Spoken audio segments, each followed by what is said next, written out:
를 갈 때 항상 먼저 구글을 통해서 위치를 확인하게 됩니다. 제가 한국에서 살던 집, 또 현재도 저희 아버지께서 살고 계신 그 집을 구글로 찾아보니까 집에 그 앞에 사진까지 다 나온 것을 보았습니다. 한번 사진 잠깐 보여드릴까요?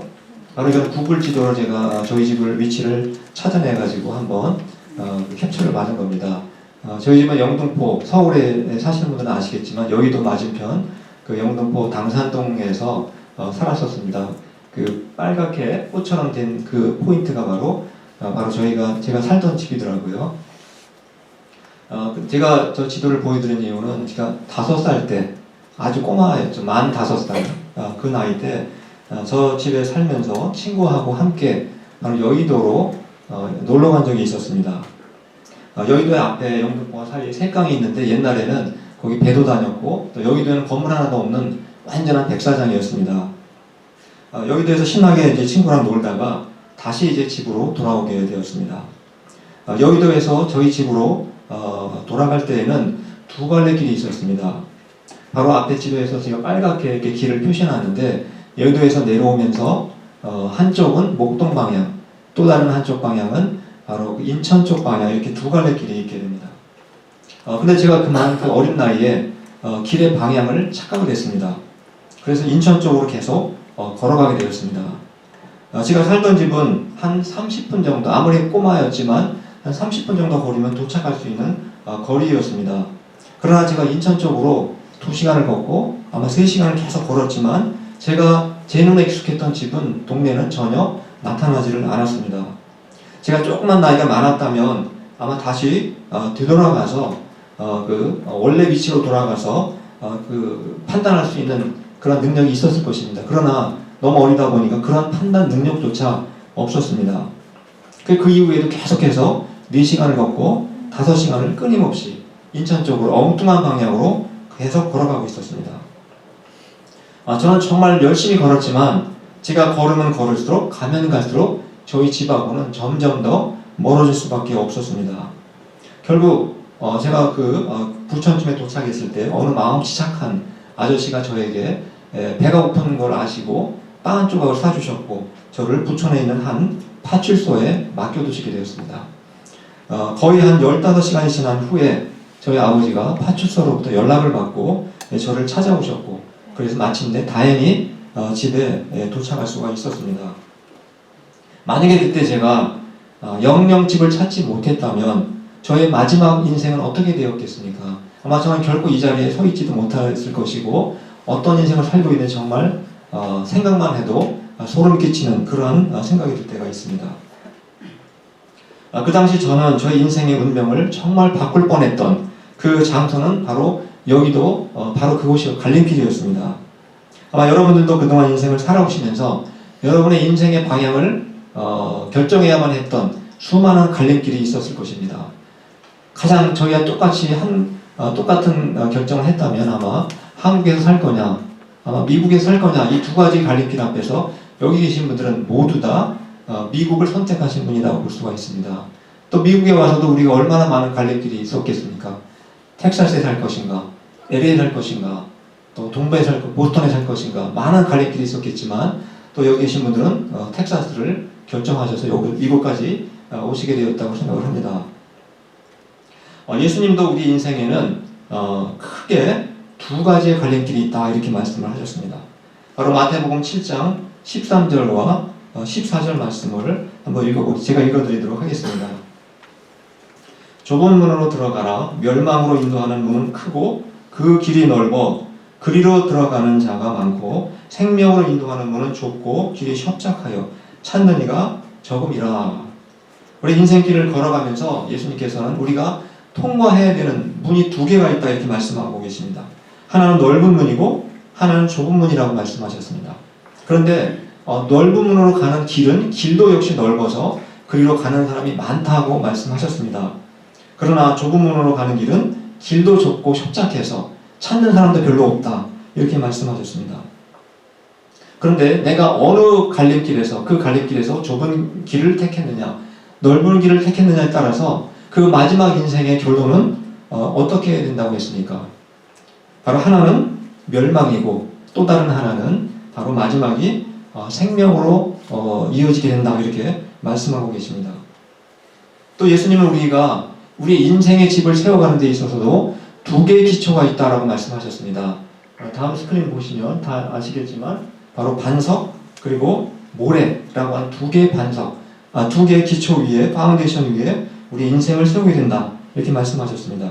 그래서 지혜로운 사람들은 바로 그 집을 인생의 집을 반석 위에 세운 사람과 같은 바로 그런 것 같고 어리석은 사람은 바로 집을 모래 위에 지은 사람과 같다 이렇게 말씀하셨습니다. 그 결과 마지막 날에 바로 반석 위에 집을 지은 사람은 아무리 거센 폭풍과 그리고 비바람이 몰아쳐도 무너지지 않게 되지만 모래 위에 집을 지은 사람은 결국은 집이 무너지게 된다 이렇게 말씀을 하셨습니다. 또 예수님은 우리 인생에는 두 종류의 주인이 있다라고 말씀하셨습니다. 마태복음 6장 24절 말씀을 한번 보시겠습니다. 한 사람이 두 주인을 섬기지 못할 것이니 혹 이를 미워하고 저를 사랑하거나 혹 이를 중히 여기고 저를 경히 여김이라. 너희가 하나님과 재물을 겸하여 섬기지 못하느니라. 인간은 이 땅에서 태어나면서 무언가를 반드시 섬기면서 산다는 것입니다. 근데 예수님께서는 말씀하시기를 사람들이 하나님만큼 섬기는 게 있다. 하나님만큼 섬기는 커다란 대상이 있는데 그게 바로 재물이다 이렇게 말씀하고 있습니다. 그래서 사람은 하나님의 종으로 살게 되든지 아니면 바로 재물의 종으로 살게 된다. 이 두 가지 중 하나의 인생을 살게 된다라고 예수님께서 역시 또 말씀을 하셨습니다. 참으로 우리가 인생을 살아가게 되면 이렇게 두 가지 중에서 하나를 선택해야 하는 많은 갈림길이 있다는 사실을 우리가 발견을 하게 됩니다. 근데 바울 역시 그동안 로마서를 통해서 우리가 우리의 인생 속에서 나를 지배하고 나를 통치하는 두 종류의 바로 주인이 있다라고 우리에게 계속해서 말씀하고 있습니다. 바로 로마서 6장 16절 말씀을 우리 한번 같이 읽어보도록 하겠습니다. 시작. 너희 자신을 종으로 내주어 누구에게 순종하든지 그 순종함을 받는 자의 종이 되는 줄을 너희가 알지 못하느냐. 혹은 죄의 종으로 사망에 이르고 혹은 순종의 종으로 의에 이르느니라. 두 가지 우리를 지배하는 주인을 얘기하고 있습니다. 여기서 순종의 종은 다른 말로 하면 하나님의 종을 의미합니다. 즉 인간을 지배하고 통치하는 두 종류의 주인이 있는데 첫 번째는 죄라는 주인이고 두 번째는 바로 하나님이라는 주인이 있다라고 그렇게 말씀하고 있습니다. 근데 바울은 지금까지 로마서를 통해서 그럼 죄의 종으로 사는 사람, 죄의 노예로 사는 사람들의 가장 큰 특징이 무엇인지 우리에게 크게 두 가지로 요약을 해서 말씀을 해주었습니다. 첫 번째 말씀 한번 로마서 1장 21절과 25절 말씀을 같이 한번 읽어보도록 하겠습니다. 시작. 하나님을 알되 하나님을 영화롭게도 아니하며 감사하지도 아니하고 오히려 그 생각이 허망하여지며 미련한 마음이 어두워졌나니 피조물을 주물 자보다 더 경배하고 섬김이라. 바울이 제일 먼저 언급한 바로 죄의 종으로 살아가는 사람의 가장 기본적인 특징이 뭐라고 되어 있습니까? 하나님이 이 세상을 만드신 창조주라는 사실을 본능적으로는 알고 있지만 하나님을 거부하고 하나님을 예배하지 않으며 하나님께 감사하지 않는 삶을 살아간다는 것입니다. 우리 주변에 보시면 물론 나는 어떠한 신도 믿지 않는다라고 주장하는 무신론자들이 굉장히 많습니다. 그러나 정확하게 표현하면 이 세상에는 진정한 무신론자가 없다는 것입니다. 방금 읽은 말씀처럼 하나님을 섬기지 않는 사람들은 반드시 다른 피조물을 하나님보다 더 열심히 섬길 뿐만 아니라 심지어 어떻게 한다고 했습니까? 경배한다라고 그렇게 말씀하고 있는 것입니다. 즉 인간은 무엇인가를 반드시 섬기며 살아갑니다. 그것이 예수님이 말씀하신 대로 재물이 될 수도 있고 돈이 될 수도 있는 것이고 또 사람이 될 수도 있고 심지어 짐승이나 또 산의 나무나 하늘의 별까지도 신이 될 수 있고 그런 신들을 사람들이 섬기며 살아간다는 사실입니다. 이처럼 하나님 이외에 내가 다른 것을 더 좋아하거나 그것을 섬길 때 우리는 성경에서 바로 우상 숭배의 죄라고 그렇게 이야기하고 있는 것입니다. 이처럼 우리가 죄의 종으로 살아가는 사람에게 나타나는 첫 번째 증상이 뭐라고 했습니까? 바로 창조주 하나님께 가까이 나가지 않으려고 한다는 것입니다. 되도록이면 하나님과 멀어진 삶을 살기를 원합니다. 왜 그런 것 같습니까? 하나님과 가까워질수록 불편함을 느끼게 됩니다. 하나님과 가까워질수록 내 뜻을 꺾어야 되기 때문에 그렇습니다. 또 하나님과 가까이 하려면 내 욕심도 버려야 되고 하나님과 가까이 하려면 내 생각을 포기해야 될 때도 많기 때문에 그렇습니다. 지금까지 우리는 죄의 종으로 살아가는 사람의 첫 번째 특징, 즉 하나님을 예배하기를 거부하고 감사하지 않는 것이다 라고 말씀을 드렸습니다. 이것을 좀 더 간단하게 요약하면은 바로 마음에 하나님 두기를 싫어하게 된다는 것입니다. 그것이 바로 첫 번째 특징입니다. 그럼 그렇게 살아가는 사람들에게 나타나는 두 번째 특징이 무엇인지 우리 한번 로마서 1장 28절 말씀을 한번 보시겠습니다. 제가 읽겠습니다. 그들이 마음에 하나님 두기를 싫어하며 하나님께서 그들을 그 상실한 마음대로 내버려 두사 합당하지 못한 일을 하게 하셨으니. 여기서 말씀 중에서 마음에 하나님 두기를 싫어하게 되면 인간의 마음이 어떻게 변하게 된다고 했습니까? 그 마음이 상실한 마음이 된다. 그렇게 표현하고 있습니다. 이 상실한 마음을 우리가 좀 다른 성경을 보시게 되면 새번역 성경에서는 타락한 마음 이렇게 번역하고 있습니다. 그리고 현대인의 성경에서는 부패한 마음 이렇게 번역을 하고 있습니다. 제가 앞에 밑에다가도 그 상실한의 의미를 우리 피부에 와닿는 그런 단어로 표시를 해두었습니다. 지금 하나님을 떠나게 되고 하나님을 인정하지 않게 되고 하나님을 마음에 두지 않게 되면 싫어하게 되면 인간의 마음은 반드시 부패하게 된다는 것입니다. 반드시 인간의 마음은 타락하게 된다는 것을 우리가 알 수가 있게 됩니다. 물론 이 말씀 들으시고 또 아마 의문이 생기시는 분도 계실 것입니다. 왜냐하면 우리 주변에 하나님을 인정하지 않는 무신론자들 중에서도 그래도 나름대로 선하고 착하게 살고 정직하게 사는 사람들이 꽤 많기 때문입니다. 제가 옛날에 설교 때 한번 그 스위스의 멋있는 그 산을 한번 사진을 보여드린 적이 있었습니다. 그런데 우리가 이 산이라는 것은 아주 멀리서 쳐다보면 너무나 아름답고 보기가 좋습니다. 그런데 그 산에 내가 가까이 가면 갈수록 악취가 풍겨가지고 더 이상 가까이 접근할 수 없는 그러한 산도 많다는 것입니다. 왜 그럴 것 같습니까? 그 산 가까이 가게 되면 그 동물들이 양이나 소나 이러한 동물들이 배설한 그런 냄새가 나는 그 똥들이 너무나 많이 깔려 있어가지고 도저히 가까이 갈 수가 없다는 것입니다. 근데 저는 사람도 마찬가지라고 생각합니다.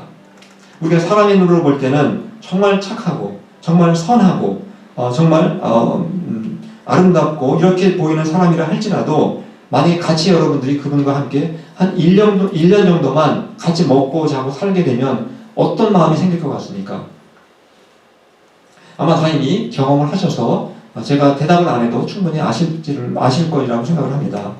우리가 1년이 아니라 한 달만 같이 살아봐도 한 일주일 동안 함께 여행만 다녀봐도 우리는 내가 평소에 정말 저 사람은 너무 좋은 사람이고 내가 존경하는 사람이다 이렇게 생각을 했다 할지라도 분명히 나에게 내가 싫어하는 어떤 악취, 어떤 이런 것들이 누구에게나 예외 없이 다 날 수가 있다는 것입니다.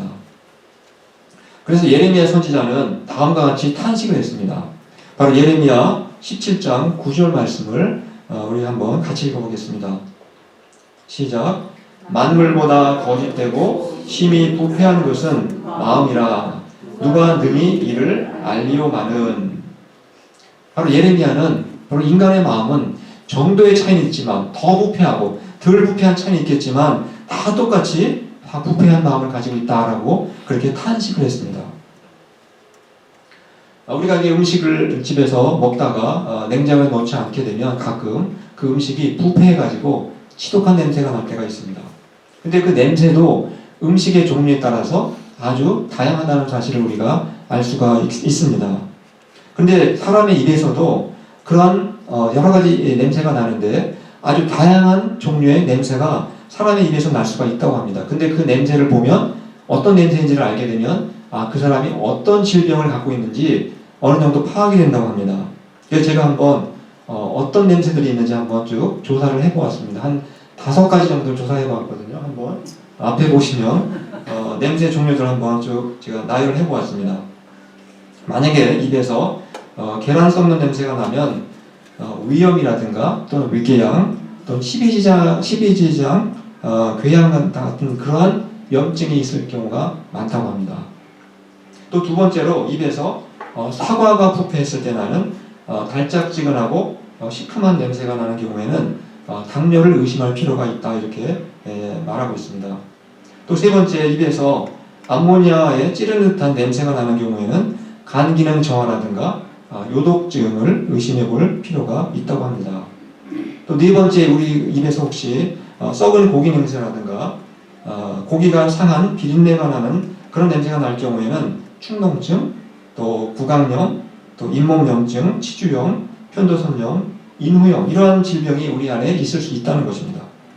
또 변이 부패한 듯한 냄새가 나는 경우에는 변비라든가 또 과민성 대장 증상으로 인한 대장 안에서 비정상적인 부패가 일어났을 때 그런 냄새가 난다는 것입니다.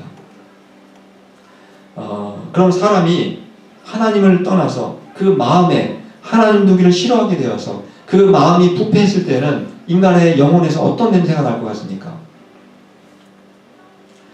사람의 부패한 마음에서 나는 냄새는 우리 육신의 코로 맡을 수 있는 것이 아니라 우리의 영혼의 코로 아마 느낄 수 있는 냄새라고 생각을 합니다. 바울은 인간의 마음이 부패했을 때 어떤 영적인 각종 냄새가 나는지를 우리에게 너무나 자세하게 설명해 주고 있습니다. 한번 여러분들도 로마서 1장 29절과 31절 말씀을 쭉 보시면서 혹시 나에게는 어떤 영적인 냄새가 혹시 나는지 한번 생각해 보시면서 제가 한번 읽어드리도록 하겠습니다.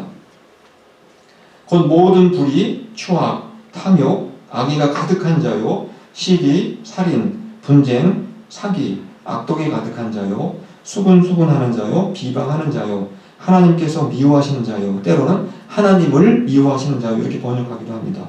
또 능욕하는 자요, 교만한 자요, 자랑하는 자요, 악을 도모하는 자요, 부모를 거역하는 자요, 우매한 자요, 배약하는 자요, 무정한 자요, 무자비한 자라.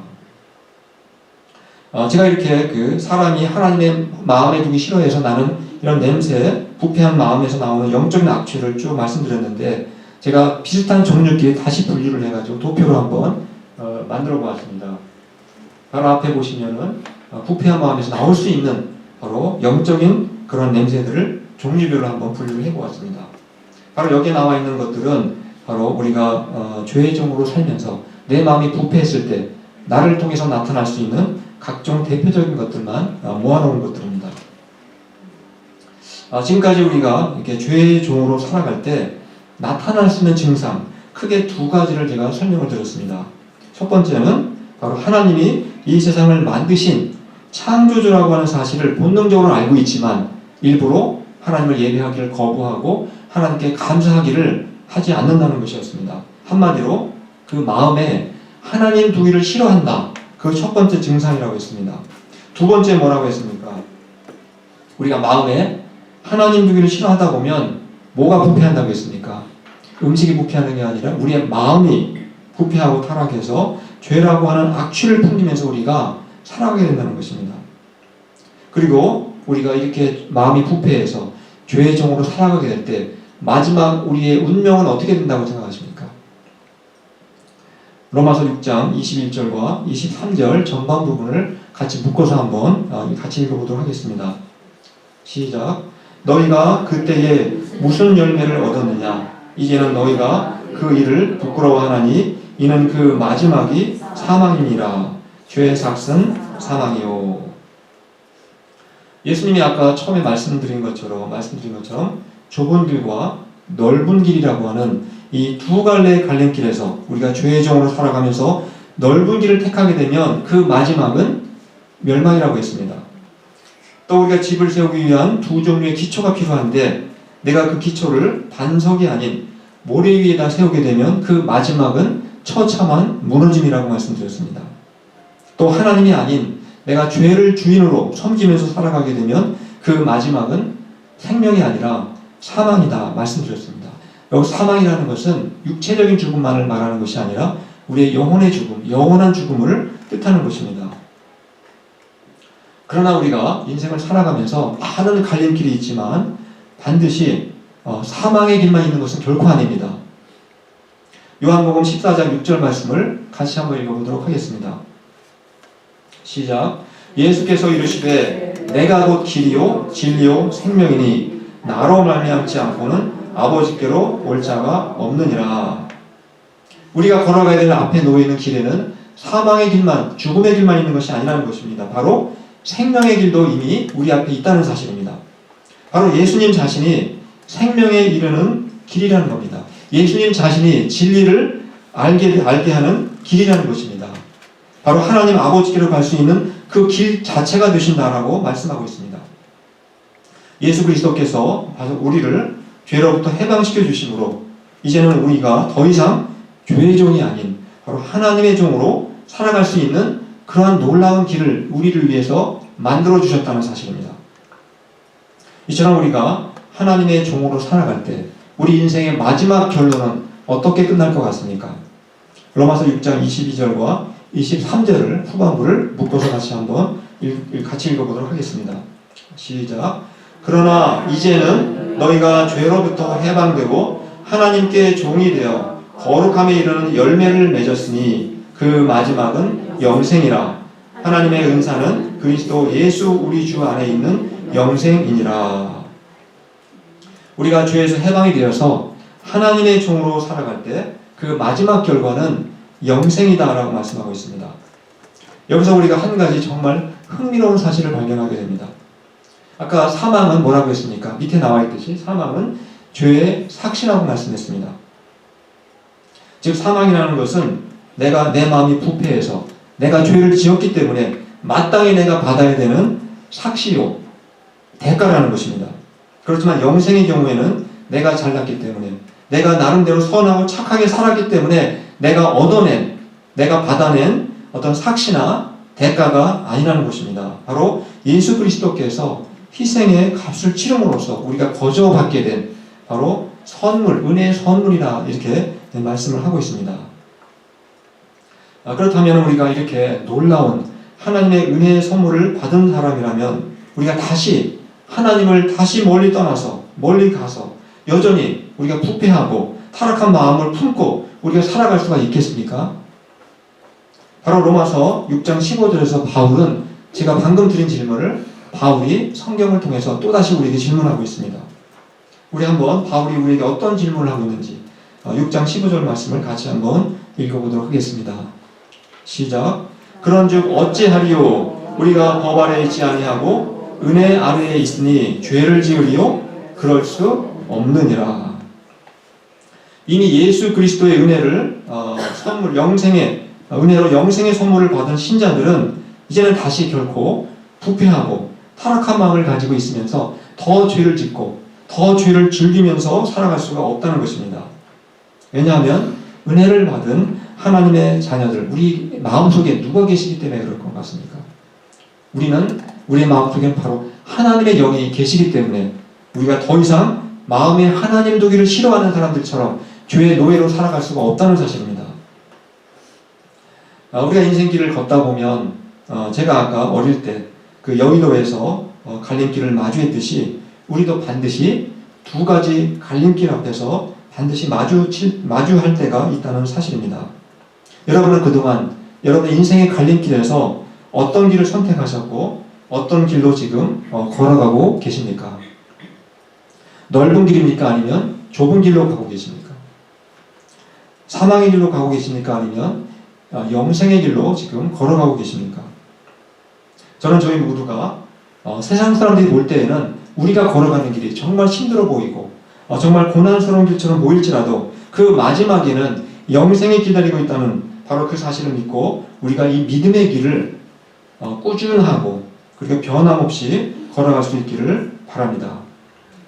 또 이미 받은 은혜에 우리가 감사하고 더 이상 하나님을 마음에 두기 싫어하는 죄의 종으로 살아가는 사람들처럼 그렇게 살지 마시고 오직 거룩한 하나님의 종으로 우리의 남은 인생을 이웃을 사랑하고 또 하나님께 영광을 돌리시면서 거룩한 삶을 살아가실 수 있기를 간절히 축원합니다.